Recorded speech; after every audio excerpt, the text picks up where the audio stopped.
Buen día, ingeniero. Mi nombre es Ruth García Rivera. En esta oportunidad voy a exponer el tema de deformación en vigas, vigas continuas y esfuerzos combinados. Deformación en vigas. Como sabemos, el análisis estructural de las vigas siempre suele dividirse en vigas isostáticas e hiperestáticas. Recordemos que esta división corresponde a las condiciones de apoyo presentes en el elemento a analizar. Si la viga tiene un número igual o inferior a 3 incógnitas en sus reacciones, bastará con aplicar las condiciones de equilibrio que ya conocemos, que es sumatoria de fuerzas en X igual a 0, sumatoria de fuerzas en Y igual a 0 y sumatoria de momentos igual a 0. Pero, sin embargo, si la viga nos presenta un mayor número de incógnitas, no va a bastar con estas ecuaciones que indiqué anteriormente, sino que va a ser necesario incluir nuevas expresiones. Para abordar el análisis de las vigas hiperestáticas o estáticamente indeterminadas, nos resulta necesario analizar las deformaciones que experimentará la viga luego de ser cargada. Las distintas cargas sobre la viga nos van a generar tensiones de corte y flexión en barra y también a su vez esto van a hacer que se deformen. El análisis de las deformaciones tiene básicamente dos objetivos. Por una parte, el poder obtener nuevas condiciones que al traducirse, por decirlo así, en ecuaciones, nos van a permitir resolver incógnitas en las vigas hiperestáticas y de otra manera, las deformaciones en sí nos deben ser limitadas. Los envigados de madera o de acero, por ejemplo, estos pueden quedar correctamente diseñados por resistencia. Es decir, no se van a romper bajo la carga, pero podrán deformarse más allá de lo que deseamos. Lo que llevaría consigo es el colapso de elementos de terminación, como cielos falsos, también los ventanales. Por eso nos resulta extraño que muchos dimensionamientos queden determinados por la deformación y no por la resistencia. Eh, tenemos una línea elástica que se la denomina así a la curva que forma la fibra neutra que una vez que ya esté cargada la viga, como podremos ver ahí en la imagen. Y los supuestos base nos sirven para establecer una serie de relaciones en el interior de la sección que nos indican de qué se trata la viga, cuyo material se encuentra solicitado dentro del rango de proporcionalidad entre tensiones y deformaciones.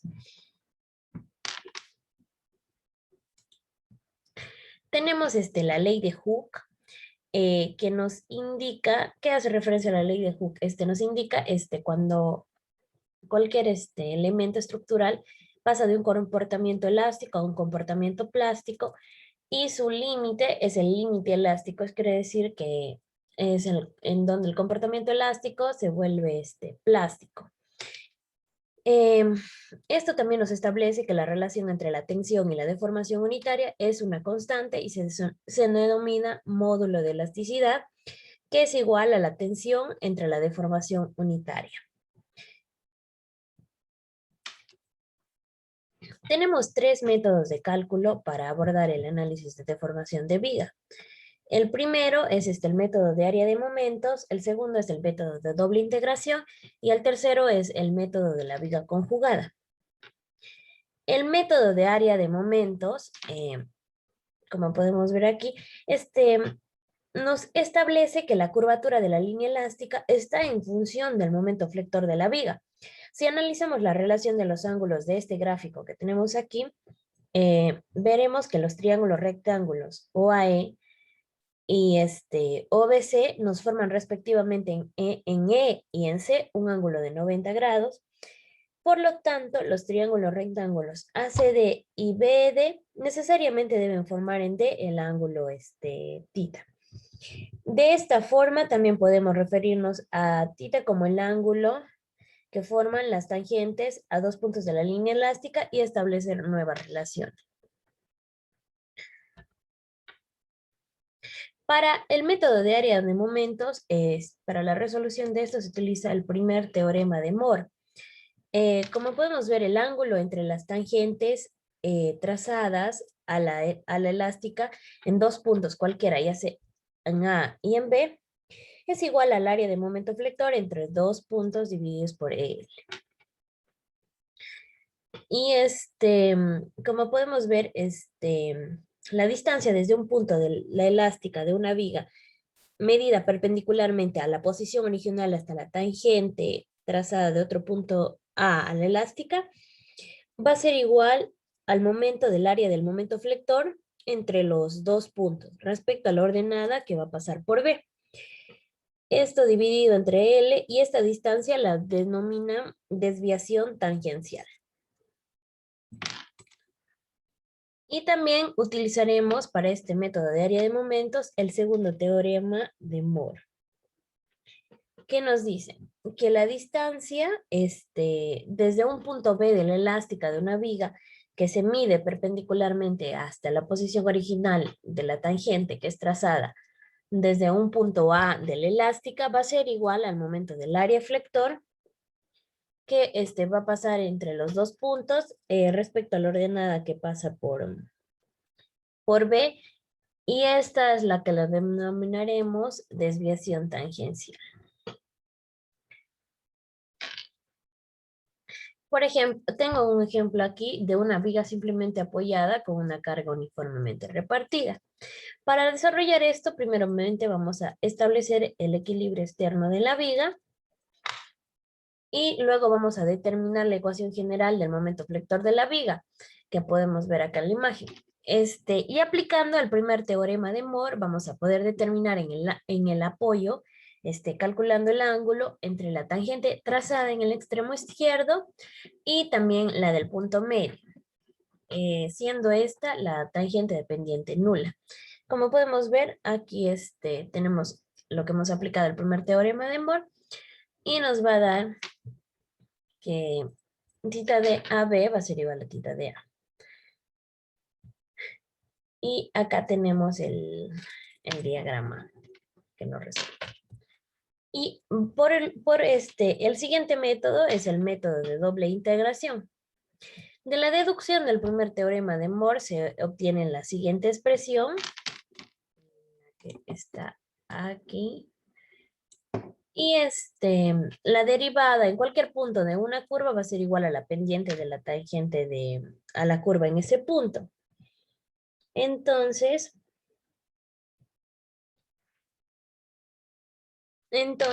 nos va a dar que la derivada de y entre la derivada de x nos va a dar igual a la tangente de θ. Y la diferencial de θ va a ser igual a la diferencial de y entre la diferencial de x.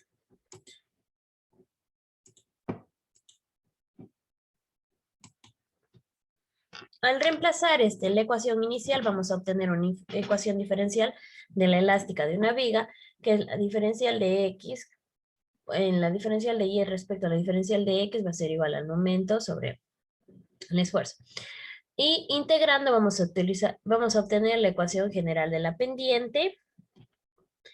Y si se integra de nuevo esta ecuación, vamos a obtener la ecuación general de la flecha, que acá está, que está indicando en este momento. Y por último, tenemos el método de la viga conjugada. Este método se basa principalmente en los mismos principios del método de área de momento. En lo que difiere es en su aplicación. Por ejemplo, consiste en generar una nueva viga ficticia de la misma longitud con las mismas condiciones de apoyo que la viga original, pero cargada con el diagrama de momento flector de la viga original dividido por EL. De esta manera, el ángulo de la tangente trazada en cualquier punto de la elástica de la viga real está dada por el cortante Q, que será de la nueva viga, y la flecha se va a determinar calculando el momento flector de la viga ficticia. Según lo que expliqué ahora, podemos establecer las siguientes equivalencias de la viga real con la viga ficticia. La viga real va a ser el momento M y la viga ficticia va a ser la carga. En la viga real vamos a determinar el ángulo phi y en la viga ficticia va a ser el cortante Q. Y en la viga real va a ser la flecha Y y en la viga ficticia va a ser el momento M. En esto podemos afirmar que existe una analogía entre las relaciones carga cortante, momento y pendiente y flecha. Por ejemplo, acá tenemos un ejemplo de una viga simplemente apoyada con carga uniformemente repartida. Para la aplicación de este método es necesario determinar el gráfico del momento flector y de sus valores característicos. Nos vamos a utilizar esta fórmula que es el momento máximo, va a ser Q por L al cuadrado sobre 8. Y esto nos va a servir para obtener los valores de los ángulos y de la flecha para generar una viga ficticia o también conjugada. Para la viga ficticia, generamos una viga y la aplicamos como carga el momento flector de la viga dada dividida por L. Y el cortante de la viga ficticia nos va a corresponder a la pendiente que va a adquirir la tangente trazada a la curva elástica de la viga real, por lo que el gráfico cortante de la viga ficticia nos representa los cambios en la pendiente. El ángulo en el punto de apoyo de la viga original va a equivaler a la reacción de la viga conjugada. Y entonces, aquí vamos a ver el momento flector de la viga ficticia que nos va a corresponder al descenso de la viga real al deformarse. Y en este caso, el gráfico de momento de la viga ficticia representará los valores de deformación de la viga real.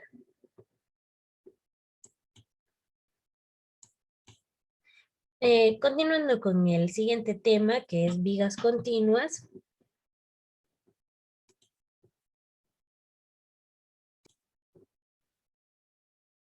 Ya, continuando con el siguiente tema, que es vigas continuas.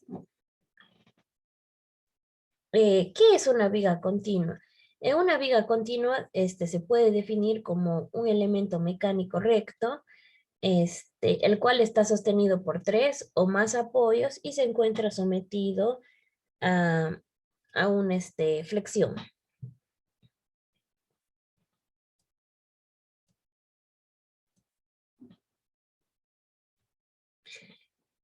Los métodos estructurales que se utilizan para calcular las acciones internas de los elementos, ya sea fuerza axial, fuerza de corte, momento flector, han sido desarrollados utilizando las propiedades elásticas de los materiales y tenemos para la resolución de estos los métodos clásicos que son la distribución de momentos que se utiliza Cross, Kahn y Tacabella o los métodos matriciales que son los métodos de la rigidez que son softwares o los métodos de elementos finitos y también tenemos métodos aproximados que son coeficientes del ASI.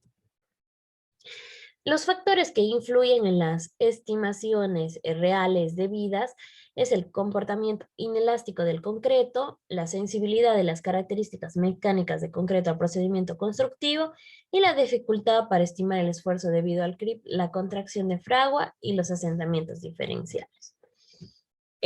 Las simplificaciones para el análisis estructural elástico. Para el análisis estructural elástico, la longitud de los elementos apoyados continuos se toma la distancia entre los ejes de los apoyos.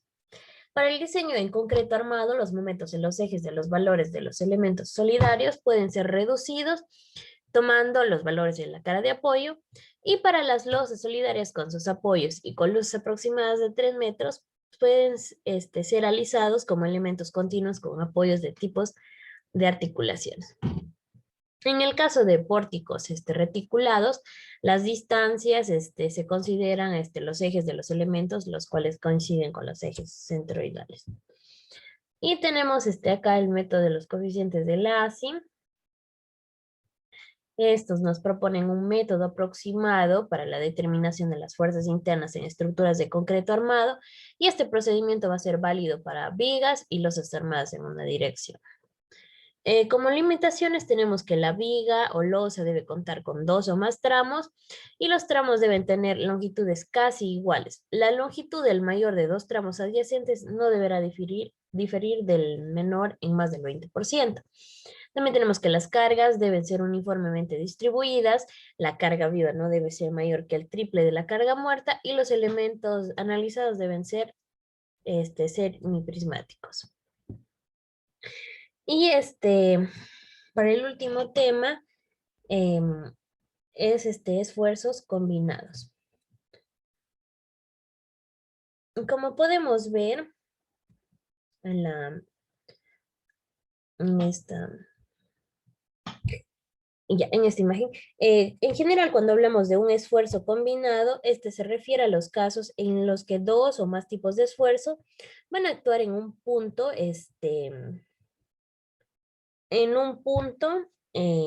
con una fuerza.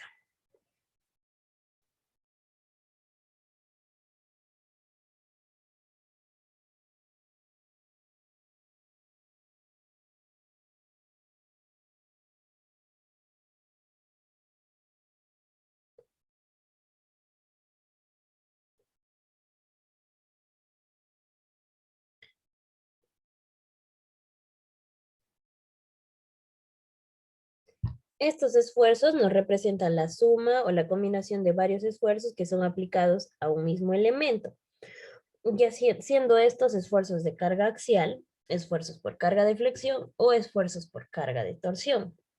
Su determinación de los esfuerzos es de mucha utilidad en todas las ramas de la ingeniería, ya que por lo general los elementos analizados no están sometidos a un solo tipo de esfuerzo, sino más bien a la interacción de varios esfuerzos de manera simultánea. Los esfuerzos combinados son usados frecuentemente sin darnos cuenta, ya sea en nuestras casas, ya que están hechas de viga, que combinando distintos materiales van a soportar algunos mejor que la flexión y otros mejor que la compresión, hasta grandes construcciones en donde las vigas son de hierro y cemento.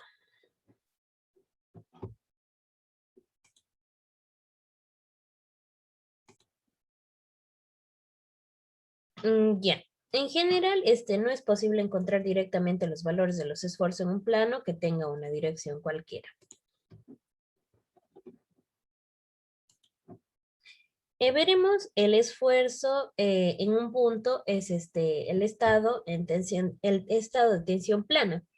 El esfuerzo sobre una superficie se va a obtener dividiendo la fuerza entre el área en la que actúa. Y el esfuerzo en un punto corresponde al esfuerzo medio uniformemente distribuido sobre un elemento diferencial de área. Los esfuerzos se pueden representar actuando sobre un elemento de volumen que rodea el punto. Seguimos con el esfuerzo en un punto, el cálculo analítico. El esfuerzo en un punto queda definido por los esfuerzos sobre las caras del elemento que rodea dicho elemento, como podemos ver en la imagen. Los esfuerzos varían con la orientación de los planos que pasan por el punto. Cuando obtengamos los esfuerzos para una orientación tita, se aplica un corte y un equilibrio estático. Y el esfuerzo en un punto, que tenemos el cálculo analítico, acá podemos ver un diagrama de fuerzas de un punto, se realiza la suma de fuerzas en la dirección N y la suma de fuerzas en la dirección T, como indica en la imagen. Posterior de esto vamos a tener las ecuaciones que son de equilibrio, las ecuaciones de esfuerzos principales y de esfuerzo cortante. Tenemos acá el máximo y el mínimo, como podemos observar. Y eso sería toda mi exposición. Gracias.